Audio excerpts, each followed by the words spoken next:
ሳምራዊት ኃይለየሱስ እባላለሁ። የመጣው ከ6 ኪሎ ጎዳና ላይ ነበርኩ። ልጄን ይዤ ነበር እዛ የምኖረው። ትናንትና የነበረው ህይወቴ በጣም አስከፊ ነበረ። እዛ ሰዓት ብርድ ልብስ የለንም። በዛ ላይ ውርጭ አለ፣ በጣም ይቀዘቅዛል። ካርቶን አንጥፈን ነው የምንተኛው። ከዛ ፖሊሶች መጥተው ደግሞ እዚህ ጋር ተኙም ትላል። ያ ያነጠፍከውን እቃ አንስታ እንደገና ወደ ሌላ ቦታ ትሄዳለህ። እዛ ደግሞ ይቆሻሻ ይሆናል፣ ዋዩ ይሁን በቃ ሰካራም ይሆናል። በቃ ሰካራም ሲኖር ደግሞ በቃ ልጅቷ ደግሞ በዛ ሰዓት በጣም ተደነቅጥ ነበር።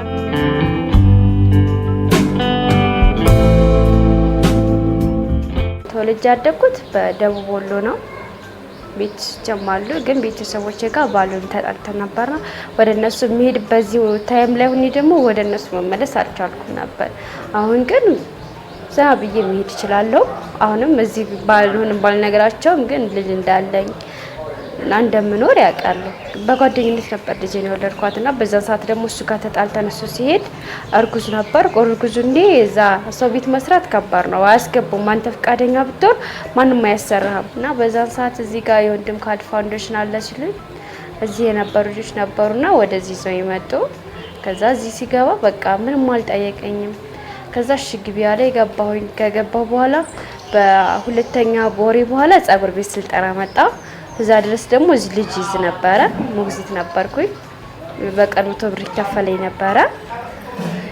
ከዛ ያንን እያጠራቀምኩኝ ለልጅ አስቤዛ ለእንትን መግዛት እችላለሁኝ። ከዛ ዳይፐር ምናምን ከዚህ ይሰጠኛል፣ ሳሙናም ለልጅም ልብስ ለኔም ልብስ ተሰጣኝ።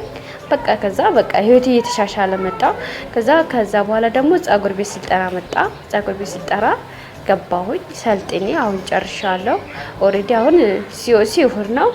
ከዛ በፊት ግን ስራ በወንድም ካድ ፋውንዴሽን መጀመሪያ አፈላልጎልን የሰልጠንበት ጸጉር ቤት አግኝቻለሁኝ። አሁን ግን በጣም ህይወቴ ተስተካክሏል። ምክንያቱም አሁን በራሴ የምኮራበት እጅ ሙያ ይዣለሁ። በዛ ከዚህ ራሱ በወጣ ራሴን ችዬ የምኖርበት አቅም አለኝ ማለት ነው።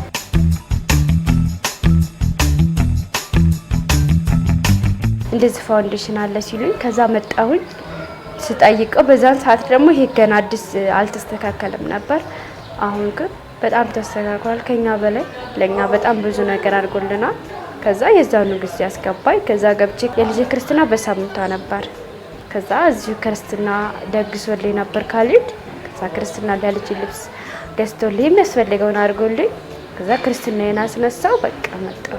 ካሊድ ለሁሉም ሃይማኖት እኩል ነው የሚሄድ፣ ለሁሉ ብሄርም እኩል ነው የሚሄድ። እዚህ ጋር ሲያስገባ ዘር አለሽ ወይ ምን አይነት ብሄር ነው ያለሽ እንደዛ ብሎ አያውቅም። ምክንያቱም ሁላችን የምናየው ነው፣ ሁላችን የምንመሰክረው። እዚህ ጋር ብዙ አለ ብሄር፣ ኦሮሞ አለ፣ አማራ አለ፣ ወላይታ አለ፣ በጣም ብዙ ብሄሮች አሉ። የውጭ ሀገርም ሰዎች ራሱ እዚህ እንዳሉ አለ። የኬንያዎች ምናምን አንድ ልጅ አለች እኛ ጋር ራሱ ማለት እሷ መርጦ አላመጣት ማንንም አይመርጥም። እሱ ሲረዳም በኩል ነው።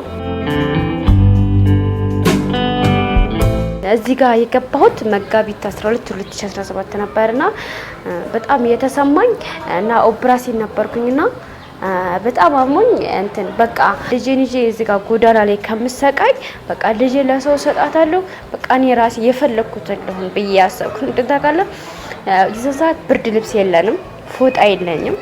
ያለኝ 2 ፎጣዎች ነበር። እሷን እንዳልደዬ እሷን አልብሼ ነበር። በዛን ሰዓት ኦፕራሲዮን ነው፣ ገና 2 ወር ምናምን ነበር።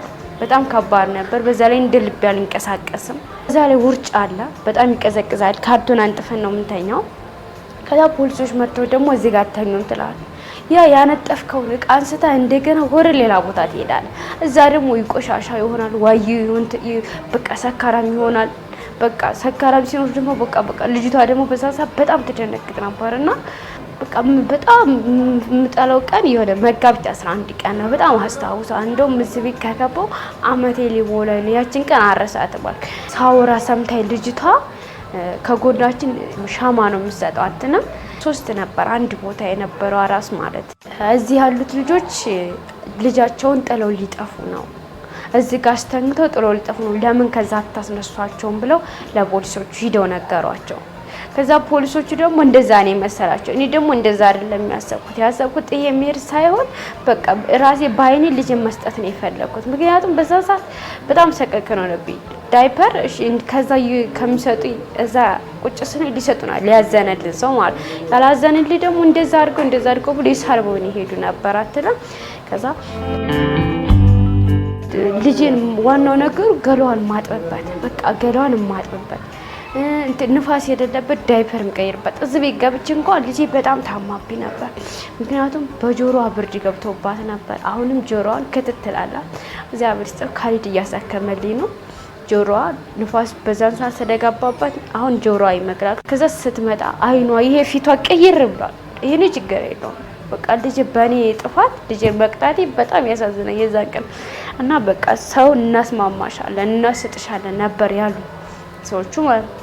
ከዛ እንደዛ ብሎኝ ከዛ የሆነ ሰዓት በቃኝ በዛ ጧት ተነስቼ በቃ ሰጣለሁ ምናምን ብዬ ልብሷን እያስተካከልኩ ምናምን ሰዎቹ ነበር የምጠብቀው።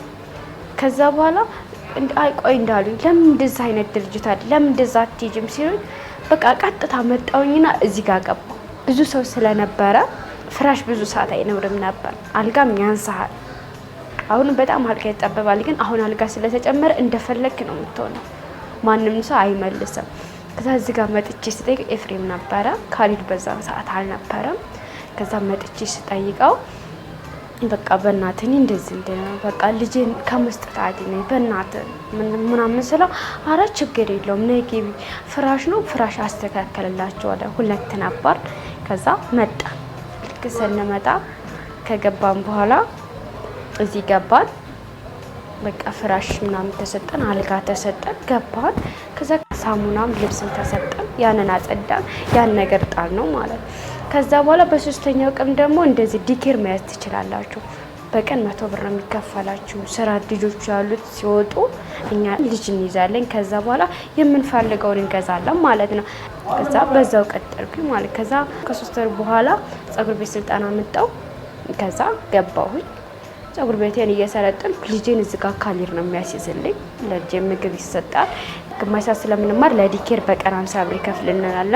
ከዛ ስልጠናዬንም ጨርሻለሁ። ትንሽ ከሰራ በኋላ ከዚህ ለመውጣት ሀሳብ አለኝ። ምክንያቱም ቤቴን ተከራይቼ ከልጄ ጋር ካሊድንም አመስግኜ መውጣት እፈልጋለሁ።